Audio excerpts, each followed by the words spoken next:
Olá, eu sou Flávio Morgado. Eu sou escritor em informática, já escrevi alguns livros do Microsoft Excel e estou aqui para conversar com você sobre uma introdução ao Microsoft Excel, as planilhas eletrônicas, curso que você escolheu para aprender o Microsoft Excel, e eu espero que você tenha muito sucesso no seu curso.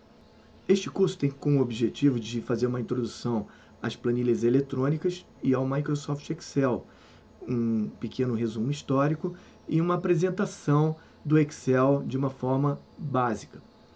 Eu separarei o curso em alguns vídeos para não torná-lo muito monótono, muito grande. Você terá que ver os vídeos de cada vez nesta mesma aula. Vamos lá então? Quando, no final dos anos 70, foi lançado o Apple I, seguido do Apple II, os rapazes da Apple perceberam que o homem queria ter um computador pessoal. Mas naquele momento, para se programar esse computador, era necessário usar uma linguagem de programação. Normalmente o BASIC, que já era usado em outros computadores mais modestos, que vieram em seguida. Como isso era muito difícil e não era uma tarefa para qualquer um, alguém teve uma ideia brilhante. Em vez de usar uma linguagem de programação, eu vou dar uma tabela programável. Então a pessoa, para fazer uma conta, não precisa escrever código. Ela pode simplesmente usar essa tabela para fazer a conta e fazer uma apresentação do que ele quer calcular e usar o potencial do computador. Surgiu então a primeira planilha do mundo, chamada VisiCalc. VisiCalc foi do Apple II, eu usei VisiCalc. Para fazer gráficos tinha o VisiPlot, para fazer qualquer tipo de estatística tinha o VisiTrend. Eram 3 programas independentes. A gente usava um de cada vez.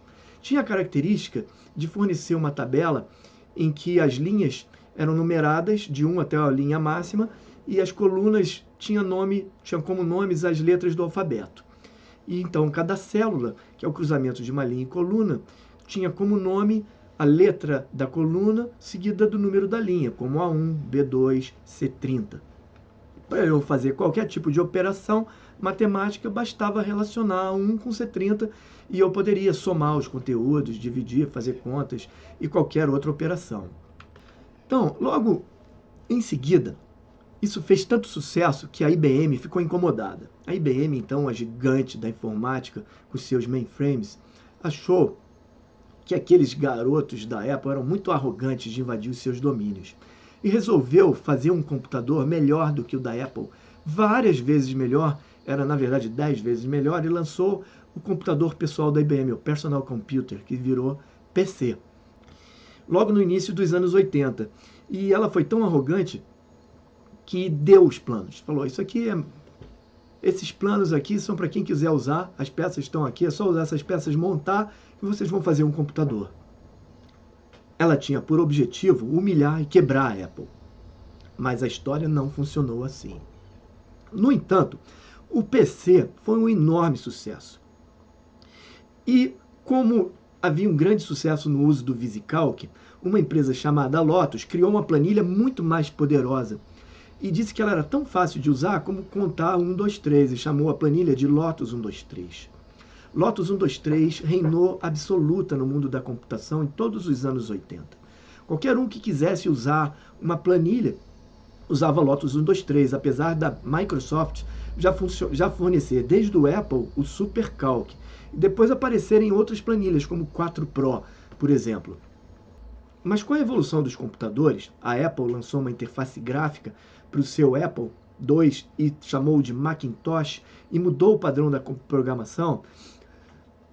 A Microsoft, que fornecia o software básico DOS e alguns softwares de qualidade, como Microsoft Word para DOS e SuperCalc para planilhas, para o computador PC, começou a avançar na interface gráfica e lançou o sistema operacional Windows.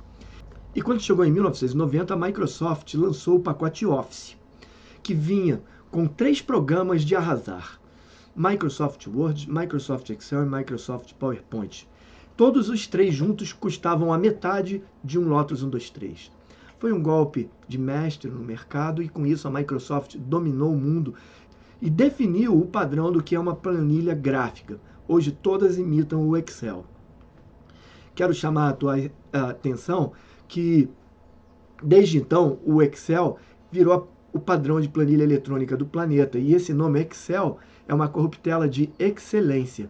E a extensão do seu arquivo, XLS, significa Excel. Você lê a letra X, L, XL, Excel Spreadsheet. A planilha do Excel, XLS, que representa uma planilha Excel quando você olhar para o nome do arquivo.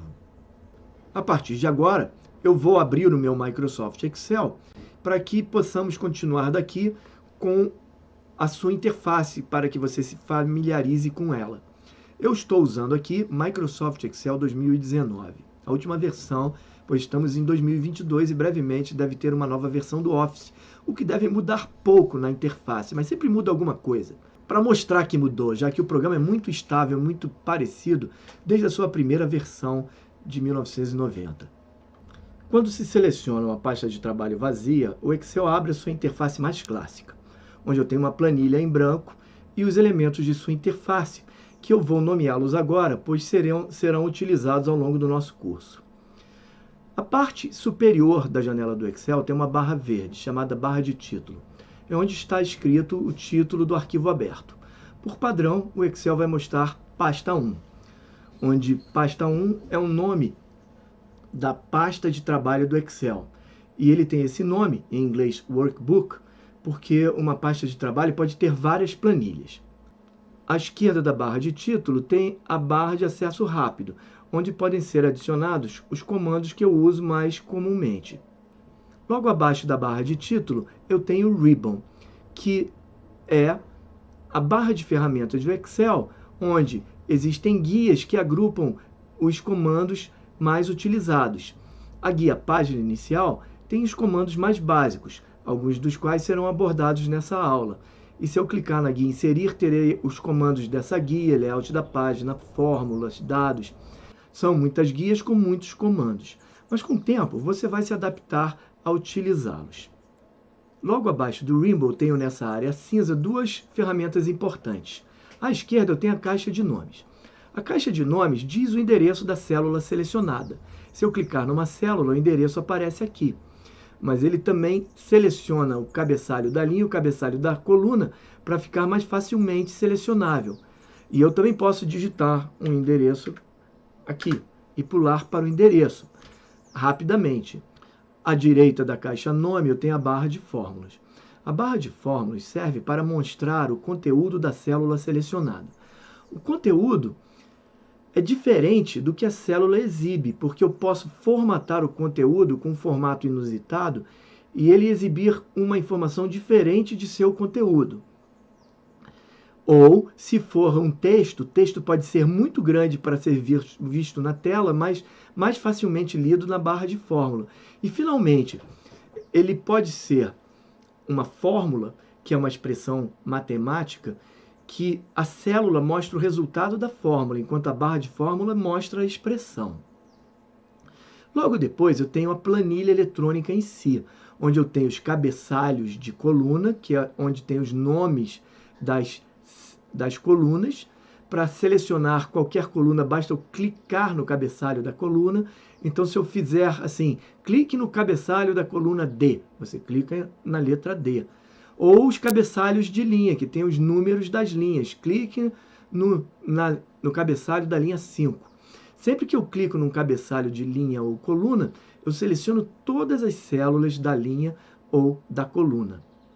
Se eu quiser selecionar mais de uma célula, basta clicar na primeira célula, manter o botão do mouse pressionado e arrastar até a última. Ou clico na primeira célula, pressiono o Shift e clico na última. Para selecionar novas faixas, eu pressiono o Ctrl e saio clicando e arrastando. Ou posso clicar individualmente nas células selecionadas, sendo que a última célula é sempre a célula exibida na caixa de nomes e ela nunca fica destacada, ela é sempre a célula selecionada. À esquerda do cabeçalho de colunas e acima do cabeçalho de linhas, ou seja, à esquerda da letra A e acima da linha 1, eu tenho o seletor de células, que é esse quadradinho aqui. Se eu clicar nesse quadradinho aqui, eu seleciono todas as células da planilha. Para desselecionar, clico em qualquer célula. Logo abaixo da planilha, eu tenho as guias de planilha. As guias de planilha exibem o nome da planilha selecionada. Eu posso inserir novas planilhas clicando com esse botãozinho aqui, de mais. E eu vou inserir planilha 2, planilha 3. Posso inserir até 256 planilhas por pasta de trabalho. E por esse motivo, um arquivo do Excel se chama pasta de trabalho, porque a pasta pode ter várias planilhas. E embaixo das guias de planilha, eu tenho aqui a barra de status, onde eu vou poder exibir informações do Excel, informações sobre os valores selecionados, ou aqui no canto direito, escolher outros modos de exibição do Excel, como ele pode exibir diferente para mim, ou até mesmo mudar o zoom aplicado à planilha eletrônica, para ver mais ou menos células. As colunas do Excel são numeradas de A até Z, depois de AA até AZ, depois vai vir de BA até BZ indefinidamente. E sempre que eu pressiono Home, eu volto para a coluna 1. E talvez você esteja se perguntando agora, quantas células tem uma planilha eletrônica? No Microsoft Excel, desde a sua versão 2007, ele tem 128 ao quadrado de colunas, ou 16.384 colunas, e 256 ao cubo linhas, ou 1.048.576 linhas, que dá mais de 17 bilhões e 170 milhões de células possíveis. Mas quero chamar sua atenção que essas células realmente não existem.